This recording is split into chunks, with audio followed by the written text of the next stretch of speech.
માંડળ જાગૃતિ high school ખાતે ગત દિવસે પત્રકાર એકતા પરિષદ દ્વારા લવ યુ જિંદગી વિષય પર મોટિવેશનલ સેમિનારનું આયોજન કરી ધોરણ 10 અને 12ના વિદ્યાર્થીઓમાં રહેલ પરીક્ષાનો ભય દૂર કરવામાં આવ્યો હતો। આ પ્રસંગે વિદ્યાર્થીઓએ શું કહ્યું, આવો સાંભળીએ। હાલ ધોરણ 10 અને 12ની બોર્ડની પરીક્ષા આવનાર છે, ત્યારે ઘણા વિદ્યાર્થીઓ બોર્ડની પરીક્ષાનો ભય અનુભવતા હોય છે। આવા પ્રસંગે પત્રકાર એકતા પરિષદ તાપી પાછલા 5 વર્ષથી આદિવાસી વિસ્તારમાં વિદ્યાર્થીઓને પરીક્ષાનો ભય दूर थाय અને ઉત્સાહપૂર્વક પરીક્ષા આપીને પોતાની સાથે પોતાના પરિવાર અને સમાજનું નામ રોશન કરે તે માટે મોટિવેશનલ સેમિનાર દ્વારા પ્રયત્ન કરી રહ્યું છે અને ઘણી શાળાઓએ આ મોટિવેશનલ સેમિનારને કારણે પરિણામ સારા આવે છે તેવું જણાવ્યું પણ છે। ત્યારે ગત દિવસે માંડળ જાગૃતિ હાઈસ્કૂલ ખાતે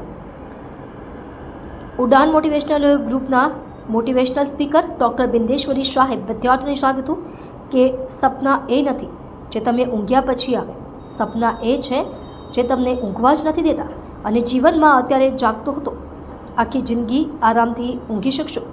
પોતાની માટે નહીં પરંતુ પોતાના મા બાપ અને સમાજ માટે મહેનત કરો, એક દિવસ તમારી મહેનત જરૂર રંગ લાવશે અને તમે સફળ થશો।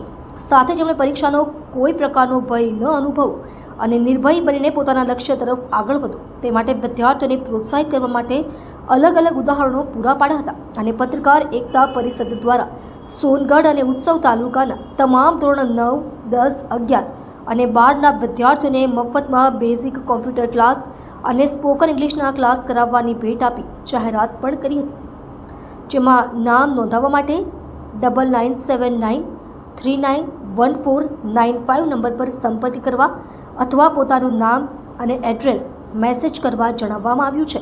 ખરેખર માંડળ સ્કૂલનું શિસ્ત અને શિક્ષણ માટે ઊભી કરવામાં આવેલી વ્યવસ્થા પ્રશંસાને પાત્ર કરી શકાય। આ મોટિવેશનલ સેમિનાર પૂર્ણ થયા બાદ શાળાની વિદ્યાર્થીનીઓ, શાળાના આચાર્ય ભાણાભાઈ અને શિક્ષકે પણ પોતાનો પ્રતિભાવ આપ્યો હતો। ત્યારે એમણે શું કહ્યું, આવો સાંભળીએ। ડૉક્ટર બિંદેશ્વરી શાહ, તાપી। जी, आपનું નામ? અમિત કીર્તન, સ્કૂલનું નામ? માંડળ જાગૃતિ હાઈસ્કૂલ માંડળ, આપનું ધોરણ? 12 સાયન્સ। આજનો આ સેમિનાર કોના તરફથી હતો અને એના વિશે આપ શું કહેશો? આજનો સેમિનાર પત્રકાર વિશે હતો અને નવી જિંદગી વિશે હતો। તમને આ સેમિનારથી શું ફાયદો થયો? અમને જિંદગીમાં કઈ રીતે જીવવું અને આગળ વધવું એના વિશે હતો। તમારું જીવનનું સપનું શું છે? શું બનવા માંગો છો? જીવનમાં આગળ વધીને એન્જિનિયર, ડૉક્ટર, શું બનશો? ડૉક્ટર બનવું છે। ડૉક્ટર બનવા માંગો છો। આ શાળાએ તમે તૈયારી કેવી કરાવી છે? શાળાએ આખું વર્ષ સારી રીતે ભણાવ્યું અને હમણાં એક્ઝામની તૈયારી ચાલુ છે। તમારો આત્મવિશ્વાસ છે કે તમે 100% પાસ થશો? હા। જી, ખૂબ ખૂબ ધન્યવાદ। જી, આપનો પરિચય? મારું નામ રોશની કુમારી જગદીપ ગામિત છે। ધોરણ? હું 12 સાયન્સમાં ભણું છું। આજના સેમિનાર વિશે શું કહેશો? આજના સેમિનારથી અમને બહુ ઘણો ફાયદો થયો છે। અમારા પરીક્ષા માટેનો ડર દૂર થયો, અમને મોટિવેશન મળ્યું। શાળાના ટીચરો વિશે શું કહેશો? શાળાના ટીચરો અમને ખૂબ જ પ્રોત્સાહન આપે છે, અમારો પરીક્ષા માટેની તૈયારીઓ સારી રીતે કરાવે છે। તમે જીવનમાં શું બનવા માંગો છો? I want to become N engineer. Engineer બનવા માંગો છો? જી, આપને ખૂબ ખૂબ શુભકામનાઓ। જી, આપનો પરિચય? મારું નામ આનંદીબેન મંજીભાઈ ગામિત, ગામનું નામ? ખરસી। આજના કાર્યક્રમ વિશે શું કહેશો? આજના કાર્યક્રમમાં અમને પરીક્ષામાં ભય કઈ રીતે દૂર કરવાનો તે અમને શીખવાડવામાં આવ્યું। તમારો પરીક્ષાનો ભય દૂર થયો ખરો? મારા પરીક્ષાનો ભય દૂર થયો। તમારી આ શાળાએ તમને સમગ્ર વર્ષ દરમિયાન તૈયારી કરાવી, તો તમે શાળા વિશે શું કહેશો? આ શાળાએ અમને આખા વર્ષથી ખૂબ સારી રીતે પરીક્ષા માટે તૈયારી કરાવી છે, તે માટે અમે એમનો આભાર પણ માનીએ છીએ અને ખૂબ સારી રીતે અમને પરીક્ષા માટે તૈયાર કર્યા છે, તે માટે એમનો આભાર। તમારા જીવનમાં તમે શું બનવા માંગો છો આગળ? મેં મારા જીવનમાં ડૉક્ટર બનવા માગું છું। જી, આપને ખૂબ ખૂબ શુભકામનાઓ। Thank thank you. જી, આપનો પરિચય? મારું નામ સ્મિતાબેન રસિકભાઈ ગામિત। સ્મિતા, આજનો જે સેમિનાર હતો પત્રકારોનો, તે અંગે આપ શું કહેશો? આજના સેમિનારમાં અમને ઘણું બધું શિક્ષણ બાબતે જાણવા મળ્યું છે।